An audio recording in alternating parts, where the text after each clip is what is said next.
Right, evening everybody. It's Wednesday, 26th of October, and I am now back at work after my paternity leave, so as you can imagine I'm absolutely thrilled. So let's finish off our run of Japanese whiskies. This is the last one. There are only 12 that I had, but it's been a very interesting 12. And this particular one was a sample. This is actually a Highland Park 12-year-old miniature that I emptied and washed out, and was nabbed from the lovely people at the Whisky Lounge in York. So Joe, Eddie, Amanda, all the other guys that are there, thank you very much for letting me have this, even though you might not have known about it at the time. And this is Hakushu 12-year-old. So this is the other distillery that's owned by Suntory, we've covered off, if you look at the first Japanese whiskey that I did, I can't even remember what it was now, it was that long ago, the Hibiki Harmony, which was also Suntory. When I did the introduction to Japanese whiskey, talked about how Masataka Takatsuru and Shinjiro Tori are essentially the founding fathers of Japanese whiskey. And Takatsuru had gone over to Scotland, joined up with Tori, who looks like this, who was a pharmaceutical wholesaler who got into selling drinks and was interested in operating a whiskey distillery. Now Takatsuru had been over in Scotland, had worked with a number of whiskey distilleries for a couple of years, and came back and joined forces with Tori, and Takatsuru wanted to open a distillery on the northern island of Hokkaido, but Tori kind of vetoed that idea because it was essentially his operation. And they opened Yamazaki in 1923. Now, Takatsuru left in 1934 to go and open, it's gone, it's completely gone. What did he do? Yoichi in Hokkaido, and set up his own business, and it's become Suntory and Nikka are the two main whiskey producers in Japan. And dominate the industry, and they have two distilleries each. So there is Yoichi and Miyagi-Kyo, which is Nikka, and then Yamazaki, and this distillery, Hakushu, which is under the Suntory wing. Now Hakushu is here. It's at the base of a mountain called Mount Kaikoma, and it's slightly southwest of Karuzara that we did yesterday. And this opened in 1973. Now it was actually after Shinjiro Tori died. He died in 1962, but it was really because they needed to kind of expand their operations. And Hakushu as a distillery is very, very picturesque. It's essentially like mountain forests. So it's really, really beautiful part of the world. Very, very clean air, clean water. They didn't just build the distillery in a little parcel of land. They bought a lot of land around it in order to maintain the water supply and the purity of that supply. Now in 1989, they opened another distillery actually as part of it, as part of that land. So it's not a separate distillery. And that was called Hakushu East. And the original distillery was known as Hakushu West. Now, in 2006, because demand was actually falling and cost of operations were going up, they closed Hakushu West, which is the original distillery, and maintain Hakushu East. So Hakushu West is mothballed. It's now just Hakushu East, where they have 24 stills in operation, that is the main bulk. That's where all their production comes from. It's something like 12 million litres a year or some ridiculous amount. Now, it's at the base of a mountain, but it's still very high up above sea level. Apparently, it's 750 feet higher above sea level than Breval, which I believe is the highest distillery in Scotland. So it's really high up. And it's known to be very fresh and quite crisp, but they also use a combination of unpeated malt and quite heavily peated malt as well, so it does have a smokiness. Now I can remember having this several years ago. I think it was when I was working at the whiskey shop, if not before then, and I can remember being really, really impressed by it. So I'm hoping it's as good as I remember. They mature it in a combination of American oak, predominantly American oak. They use a little bit of sherry maturation as well, and they also use a small part of actual Japanese oak. So it's a combination of casks that they're using. Excuse me. This is what the bottle looks like for the 12-year-old.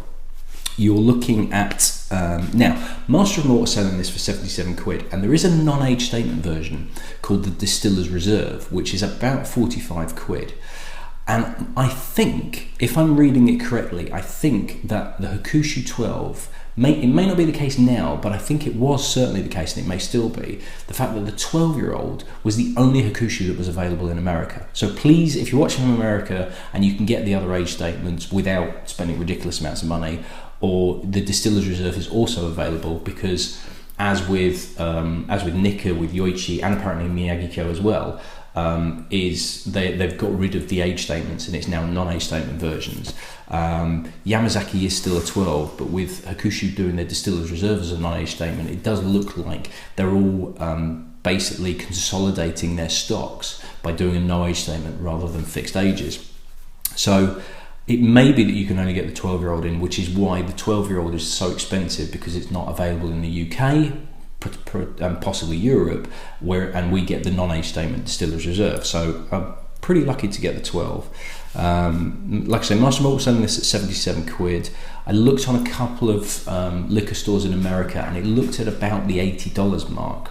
So considering how much we'd have to pay for it over here, because the Whisky Exchange did have it as like sold out, not available, it doesn't seem to be America's got that bad a price of it compared to what we'd have to pay for it. But 45 quid for the Distiller's Reserve, obviously difficult to know what it's like compared to this, but 45 quid for a Japanese whiskey generally is not that bad a price for Japanese whiskey.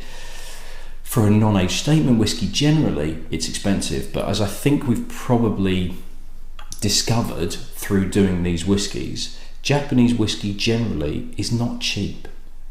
There is a premium on the price, and generally speaking, probably not really worth it. But let's do this first, and then I'll do a quick rundown of my thoughts of Japanese as a whole, based purely on the 12 that I've just had. So, lovely golden colour on this actually. Really, really nice. Slightly bronzy, but you know, there is a lovely golden hue to this. And it is fresh. It's kind of appley. There's a real kind of like crisp green apples and pears as well, but really, really fresh, really ripe pears. But there is also a really soft smokiness. There is a very gentle, it's a bonfire smoke, but it is a distant bonfire through a forest. It's very much this isn't like the Highland Park smokiness or the more intense Talisker, like Scotch smokiness, where it's a bonfire smokiness, but it tends to be you stood on a beach. So you get a saltiness to it as well and a sea air feel. This is gentle smokiness, but being surrounded by nature. So being surrounded by trees and greenery, and it's definite kind of, somebody has got a campfire in the distance, and the breeze, the gentle breeze is just bringing it towards you, but you're getting the smell of not necessarily pine, but well, actually, you could argue there's almost like pine needles in there, and forest, but fruits as well. There is pear and apple, and it's a lovely nose. It's really, really nice nose, and it's quite distinctive. It's not too dissimilar to the Takatsuru, which I also thought was excellent. But yeah, definite pear, really, really ripe, fresh, crisp pear and apple. That's such a nice nose.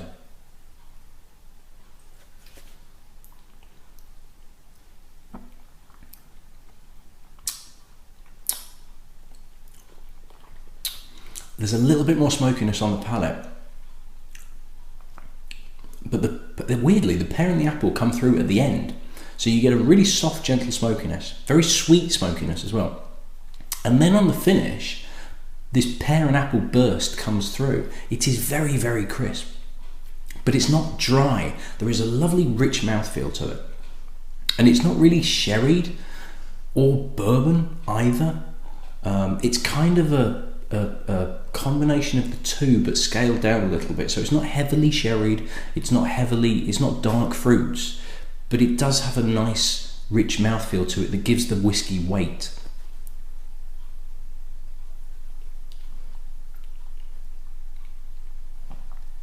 lovely sweet toffiness on the front of the mouth as well. But then in the middle of the palate, this smokiness comes through, and it's more prominent than the nose was. The nose was very gentle off in the distance. This is slightly more intense. We're still not talking Isla levels, Talisker, anything like that. More maybe Highland Park, that kind of softness, where it's there, it's obvious, but it's not overpowering, and it really allows those flavours. And then the apple and pear come in at the end of it with this kind of slightly burnt caramel feel. So it's almost like a tarte tatin at the end on the finish. The smoke dies away, and then the tarte tatin comes through to finish off. It's lovely. It's as good as I remember it. It really is. It's an absolute cracker. I'm so pleased this is as good as I remember. Now, would I pay 77 quid for the privilege? Not sure I would. If I was in America, would I pay $80 for a bottle of this? I think it is overpriced. If you're looking at it purely in terms of a 12-year-old single malt compared to 12-year-old single malts from Scotland, Ireland, even 12-year-old single malts from America, $80 is steep. It's very, very good, and I think if you can afford it, it's worth getting a bottle. If you've got the disposable income to go, do you know what, I want to get something slightly different, slightly unusual, I'm going to share it with some friends, and it's going to be friends that are really going to appreciate this and are looking for something different, then yes. But if your budget is a bit tight,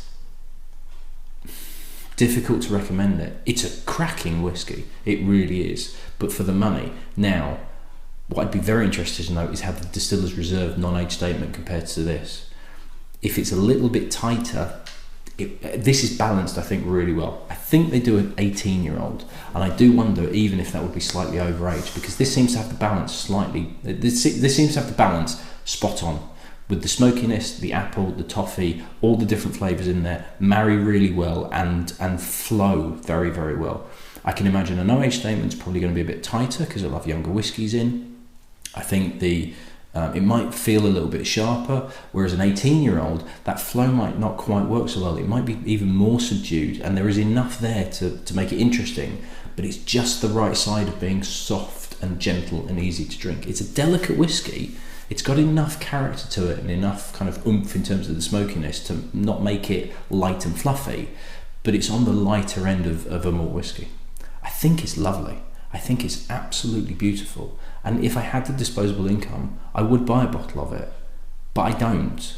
And for a 12-year-old single malt, when you can find one for 35, 40, 45, half the price, pretty much, it's difficult to go, yes, definitely get this, unless you are looking for something special, unusual, and really, really good quality, and just something that you want to splash out a bit on.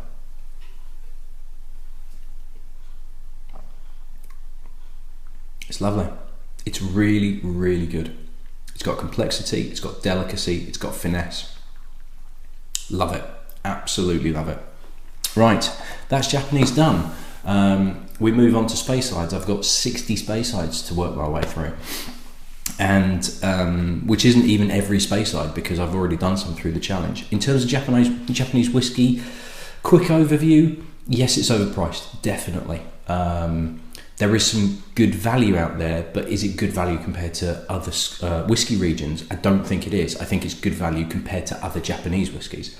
The Nikka All Malt, I think, is very, very good for the money, but the equivalent of a Scotch or American whiskey, I think you will get better value for money. I've got to admit, I was disappointed, or slightly disappointed with more whiskies than I thought. Now, I only had 12 in the run. But Japanese whiskey has this reputation, and it really is a case of, it's almost like all Japanese whiskey is absolutely fantastic, and it's not. Fujikai blows that out of the water for a start, but taking Fujikai out as almost an anomaly of whiskey generally, let alone Japanese whiskey. I don't even consider Fujikai a representation of Japanese whiskey. It's just a representation of just. William Faulkner once wrote or said, there is no such thing as a bad whiskey, there are only whiskies that aren't as good as others. He hadn't had Fujikai. There is such a thing as a bad whiskey, and it's Fujikai, an Imperial American whiskey. Not Hay Club, that's not a bad whiskey, that's just a very, very poor whiskey. But Fujikai is a bad whiskey, and I have not yet come across anyone that's had anything positive to say about it. I tried massively hard. Hopefully if you've watched the video, you know that I was trying really, really hard to find a positive to it. And there is a small part of a half decent whiskey that is hidden by a mountain of shit. And that isn't enough for me to say it's a good whiskey or it's got a good part in it, because everything else about it is just wrong. I don't even understand how they managed to get those types of flavours into a whiskey without adding some kind of artificial flavouring to it. Let alone go, yeah, that'll do, bottle it up, we'll sell that, we'll be proud of that one. What's going through their head? But sort of, looking at what we've had, Hibiki Harmony I thought was really, really nice. I think the bottle's fantastic. Again, expensive. It's cracking, but I think it's pricey. The Nicaraguan I was very impressed with. I think for the price is actually pretty good. Fujikai, terrible. Yoichi and Miyagi Kyo were a little bit... They were disappointing compared to the Takatsuru, considering Takatsuru is, its component parts are Yoichi and Miyagi-Kyo. It was like Takatsuru took the best parts of those two whiskies and let them come to the fore, whereas Yoichi and Miyagi-Kyo were okay, but I wanted more from them, considering how good the Takatsuru was. Karuizara, it's a difficult one. It's more the story behind it, the rarity behind it, the difficulty in trying to find it. Gloria was a good whiskey, but is it worth 400 quid? Is it worth searching out high and low and spending loads of money on?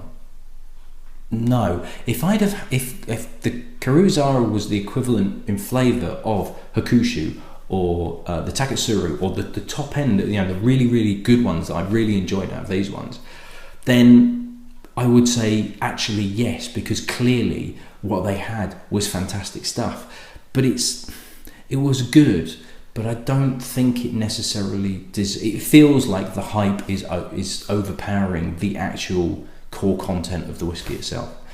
But I have to consider myself incredibly lucky to even try it in the first place. Akashi was, it was decent, but it was more like Scotch. It didn't really have it didn't have a Japanese character to it. Hakushu is a Japanese whiskey. Takatsuru was a Japanese whiskey, as was the Hibiki and the Umu. They had delicacy to them. They had finesse, and they had a particular Japanese quality to them it wasn't Scotch, it wasn't bourbon.